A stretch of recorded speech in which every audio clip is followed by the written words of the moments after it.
Steven here. I just want to ask a little bit, because obviously the visual effects were probably not done in high def. How would you handle putting all that to the series? Well, the good thing was that so much of what David did was all practical. So the vast majority of everything that we had on it, they shot practically on set. So when we went back to that original camera negative, we had those practical effects that they had done. It wasn't like when we did TNG where we had to go in and really work around.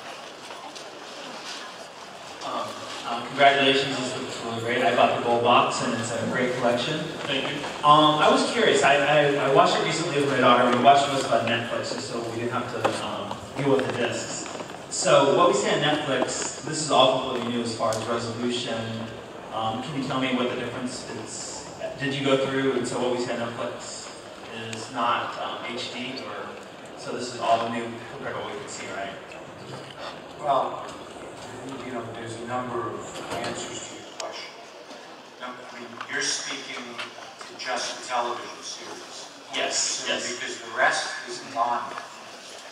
And what happened was Brian was very aware of what was on, I don't think Netflix so much as iTunes, and high-def versions had gone out on iTunes, but many of those shots and many of the things that you saw today, you know, tenfold, is not on iTunes.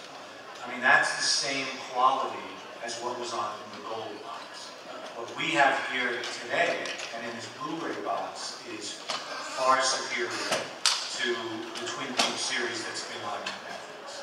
In addition to the movie, the deleted scenes, the bonus movies. And one more question. The scene, I saw a picture of the scene with Cooper after the very end of the series.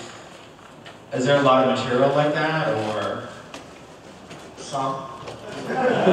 Tuesday, right? Tuesday. But it's really cool. Regarding Fire Walk With Me, you talked about the deleted scenes being treated like a feature film. Is it cut into the film Fire Walk With Me? Is it No, it is absolutely not cut into the film. The film, the director's cut of the film, as David has said very clearly to me, and I've heard him say to others, is the film that went out to the theaters. That's the director's cut. These are all the deleted scenes put together in a sequence that play in an order that he devised. They sort of play like a movie, but they're not a movie. You know, it's a really wild balance, and love to hear from all your fans after you see it. And buy and see what you think, but it is not within a separate standard. Thank you very much. And if you know the movie well, as you watch the deleted scenes, you'll play it out in your mind's eye. Because I've watched both the movie and the deleted scenes tens of times at this point with the restoration. And watching those deleted scenes, I'm going, oh yeah, okay, cool, that goes right there, that would extend that. So it really does, in your head, you get to kind of see that cut, because it plays well. But it also plays well for people who actually haven't seen the feature. Because I had friends come to we had a little over a week ago, we had a really beautiful premiere screening in LA, and I had many friends who had never seen Fire Walk With Me, and they came out of there mesmerized, like, what is this? And now I have to see Fire Walk With Me and the whole series, because there's like this really cryptic, entree into the world of Twin Peaks, which is, I kind of wish I could have seen it that way for the first time, but here we are. Yeah, it forms a narrative. Please, next question. Hi. I first got into Twin Peaks because my favorite show, Psych, did a episode based on Twin Peaks called The Spires, because the show creator and James Today, the lead actor, were such big fans of the show. And it kind of started to get a lot of new people to start watching the show. So how do you think the Blu-ray will appeal to new fans who haven't seen the old show yet? Well, I think, you know, everybody in the room was a new fan when it debuted 20-something years ago on ABC. And if they get turned on to the series by you people, by fans, I think they're going to have the same reaction that you all did. You know, Brian You can list off some of the names of some of the people and some of the creators and shows that the creators claim wouldn't have existed if not for Twin Peaks. Because like it's got really beautiful visual and sound quality, like just the opening theme song is very different. It's like, I mean, it's just mostly sound effects and then it goes into music, and it's just it just kind of draws you in, and just the storylines are so. She should be sitting up here. The storylines are so odd, so it's just one of those things where like it's not usual to see it on TV. So Well, I think that's, you know what? it's perfect for something like this where you can see everything together in one watch.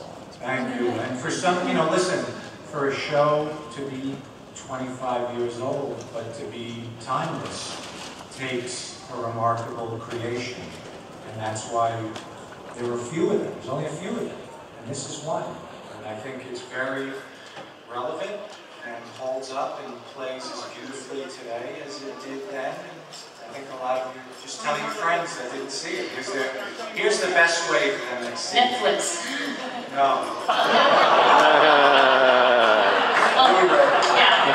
Netflix started it for me to watch it. You can watch it on Netflix too, but you're going to get shortchanged. Yes. Watch it basic first, and then watch the whole experience. Yeah.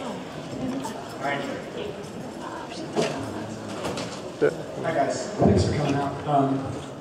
I just had a short question about the Between Two Worlds. You said you were there when they actually did shooting. I directed and produced Great. it. Yeah. Oh yeah, excellent. Sorry. I was just curious. Originally, when I read about it, I'd seen a little clip that you guys had released online first, but I thought that maybe some of it was improv, but it definitely was like a specific script that you had written for them to do. It's actually awesome. That's it. I just want to ask that. And Great. thank you again for You guys coming very out, much. for all the hard work on restoration. I've got mine pre-ordered. I'm excited to get it on Tuesday. And Just to clarify, I don't want to cut you off, but to clarify one thing, there's two parts to Between Two Worlds. The first part is what you saw is not scripted. right, that's just an interview. Guys, I want there to be clarity for it. And to help you, the in-character parts are black and white, and the real world parts are color. So a nice, clean division between the two worlds. And when you open your box set on Tuesday, what are you going to do? With the big knife. Well, yeah. Take your knife. Bring it with me to the festival and we'll hang out. Actually, you guys should all make unboxing videos while you're watching Kitty's unboxing video and post them on YouTube. So I'm a big fan of the music from the series and the movie. We now have the quintessential Blu-ray coming out, so we can see this. Do you think we'd ever see a quintessential, maybe a limited re-release of the soundtrack on vinyl or something along those lines? That's something that, would be up to David and Andrew. That's their content, and we'll pass the question on. That would be wonderful. Thank you. Hi guys, back when you did assemble the Twin Peaks Gold Box, something that almost happened was the continuation of Twin Peaks as a graphic novel created by Matt Haley using some of the original scripts for the third season of Twin Peaks. And of course that famously was shut down by David. But I was wondering, maybe some of you were involved in that process, and if you could speak to what exactly was happening there when you were assembling the Gold Box and looking to continue Twin Peaks as a graphic novel. No. I don't think anybody, it's the first time you were Really? Yes. That was not part of the Gold Box project at all. I mean, I know Matt, but that was not part of the project. Interesting. You spun it a different way then, I guess.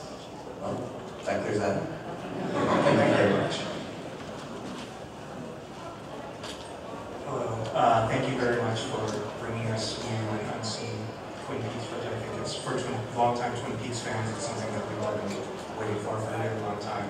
And so I was wondering, when you were working with David and putting together the new set, if he ever gave any indication that he would, at some point in the future, maybe during the next next format release after Blu-ray, if Twin Peaks is revisited again, would there be a possibility of some more new Twin Peaks for us fans?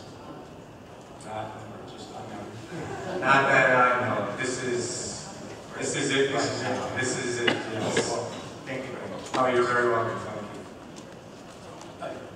I was just wondering, since it was first released on DVD, the Twin Peaks movie, one of the problems with it was the scene in the, I guess it was the bar or wherever, with Laura and Donna, and where you have the subtitles, and you're not supposed to hear what they're saying, but you could obviously hear everything that was being said. Now, has that been remedied for this release?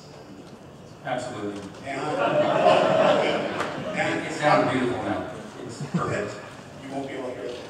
David actually did a new 7.1 mix, and it is outstanding. Well, I was just wondering, how did that happen to begin with? Do you know the story of why that was released? Not sure. We didn't distribute it. Okay, so We weren't involved. Totally different team. But what we care, Brian knew about it right away and brought it up to myself and the guys, and we said it's got to be done right. Talk to David and let's do it the way it's intended. And that's what's on this is the correct way. And even put you even more, like I said before, Dean, who was David Lynch's mixer, is the one who mixed that 7.1 under David's supervision. So it's spot on. On IMDb, Carol Lindley is credited as playing Diane. Is Diane going to be seen in her unseen footage, and is it Carol Lindley? Tuesday.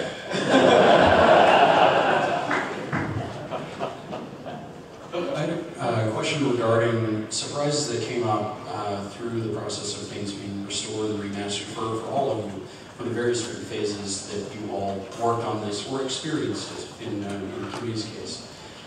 Were there particular things that popped out, whether it was a renewed color palette, whether it was the process of hearing this new sound mix that any of you found particularly revelatory? It doesn't creep into, well, wait until Tuesday. Stuff that really stood out to you that this presentation does. I think it was I call it the hunting and gathering stage of a project like this, where you look under every rock and every mine and every vault, and it was getting phone calls, Brian calling Charlie and myself, and Ryan and David, and telling us the gems that he was uncovering. So it really wasn't so much different sounds and this and that. That gets done in mixing and in post-production.